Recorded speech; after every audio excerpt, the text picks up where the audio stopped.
Vasanthakumar Raman blog YouTube ചാനലിലേക്ക് ഏവർക്കും സ്വാഗതം. ഇന്ന് പറയാൻ പോകുന്നത് കന്യാപൂജ മന്ത്രസഹിതം. കന്യാപൂജ എന്ന സൽക്കർമ്മം നടത്തുന്നത് ഓരോരോ കാര്യസാധ്യത്തിനായിട്ടാണ്. ആയുസ്സിനും ശക്തിക്കും ധനത്തിനും ദുഃഖശമനത്തിനും കുമാരി എന്നറിയപ്പെടുന്ന 2 വയസ്സുള്ള കന്യകയെ പൂജിക്കുന്നു. സന്താനലബ്ധിക്കായി ത്രിമൂർത്തി എന്ന പേരിൽ 3 വയസ്സുള്ള കുട്ടിയെ പൂജിക്കുന്നു. വിദ്യാലബ്ധിക്കും വിജയത്തിനുമായി 4 വയസ്സുള്ള കുട്ടിയെ കല്യാണി അഥവാ മംഗളകാരിണി എന്ന പേരിൽ പൂജിക്കുന്നു.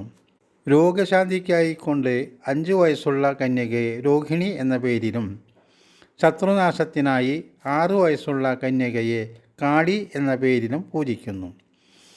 ഐശ്വര്യസമൃദ്ധിക്കായി 7 വയസ്സുള്ള കന്യകയെ ശാംഭവി എന്ന പേരിലും ജീവിത വിജയത്തിനായി 8 വയസ്സുള്ള കന്യകയെ ദുർഗ എന്ന പേരിലും പൂജിക്കുന്നു.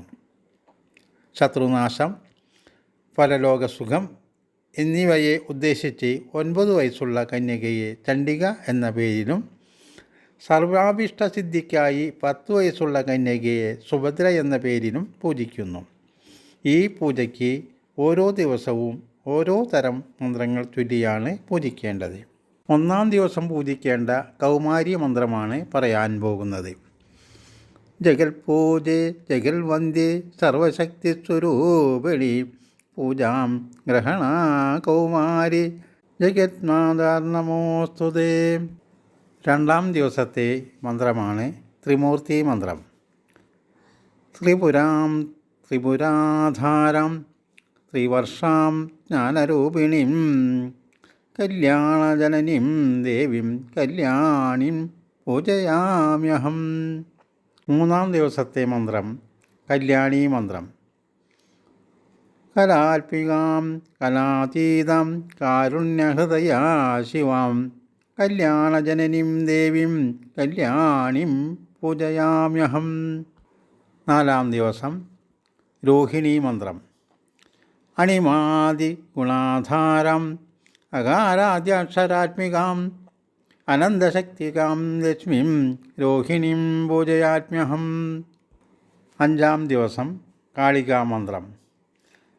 കാമചാരിം ശുഭാം കാന്താം കാലചക്രസ്വരൂപിണീം കാമദാം കരുണോധാരാം കാളികാം പൂജയാത്മ്യഹം.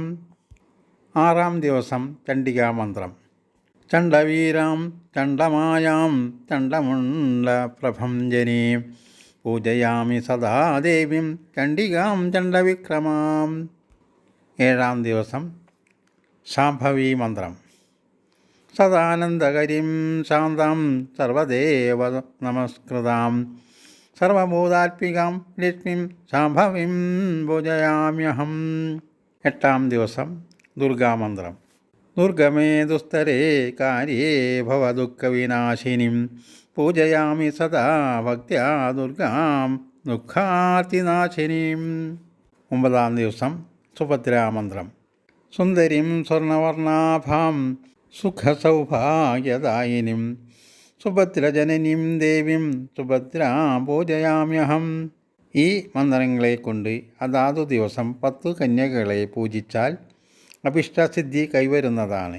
വിശേഷിച്ച് ഒരു സുമംഗലിയെയും ഒരു ബ്രഹ്മചാരിയെയും കൂടി പൂജിക്കണം. അവസാന ദിവസം പാദക്ഷാളനം മുതൽ ദക്ഷിണ വരെയാണ് പൂജാതി കർമ്മങ്ങൾ. ചിലർ ഈ 9 കന്യകളെ അവസാനത്തെ ഒരു ദിവസമോ ഏതെങ്കിലും ഒരു ദിവസമോ സ്വീകരിച്ച് പൂജിക്കുന്ന പതിവും ഇല്ലാതില്ല. സന്താനലബ്ധിക്കായി രാജാക്കന്മാരും ധനികരായ ഗൃഹസ്ഥന്മാരും ഈ പൂജ നടത്തിയിട്ടുള്ളതായി പുരാണ ഗ്രന്ഥങ്ങൾ ഉദ്ഘോഷിക്കുന്നു. ശുദ്ധ മനസ്സാലെ ഈശ്വരീ പ്രീത്യർത്ഥം ചെയ്യുന്ന കർമ്മങ്ങൾക്ക് ഫലസിദ്ധിയുണ്ടാകുന്നു. ലംബിനും മറ്റുമായി മറ്റുള്ളവരെ ബോധ്യപ്പെടുത്താനും ഞാൻ വലിയ ദാനശീലനാണെന്ന് കാണിക്കാനുമൊക്കെയായി ചെയ്യുന്ന പൂജാകർമ്മം ഫലസിദ്ധി കൈവരുന്നതല്ല. കന്യാപൂജ കാലത്തും സുമംഗലികൾക്കും ബ്രാഹ്മണർക്കും അന്നദാനം നിർവഹിക്കുന്നത് ദാനം, വസ്ത്രദാനം, ദക്ഷിണ കൊടുക്കുന്നതും ശ്രേയസ്കരമാണ്.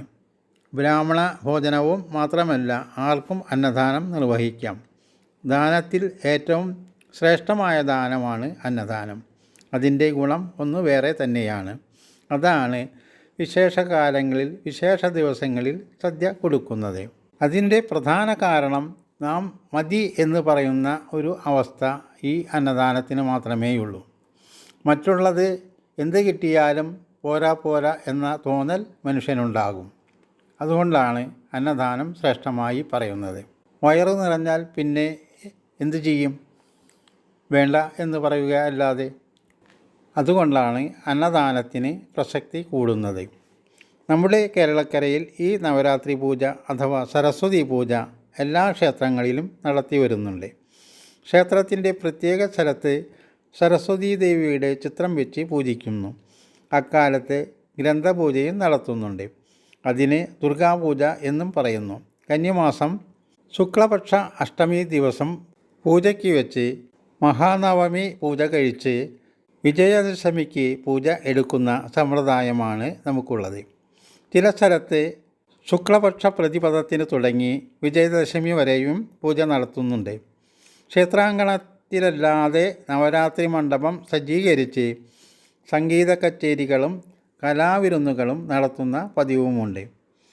ഉണർന്നു വരുന്ന കലാകാരന്മാർക്ക് തങ്ങളുടെ കല സമൂഹത്തിൽ അവതരിപ്പിക്കുന്നതിനുള്ള അവസരമായി ഇത് വിനിയോഗിക്കുന്നുണ്ട്.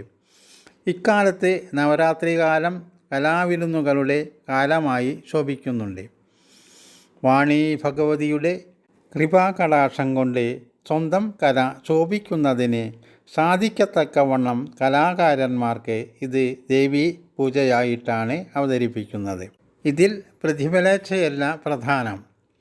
ഭാരതത്തിലെമ്പാടും നവരാത്രി ഉത്സവം കൊണ്ടാടുന്നത് എന്നതുതന്നെ സന്തോഷകരമായ ഒരു കാര്യം തന്നെയാണ്.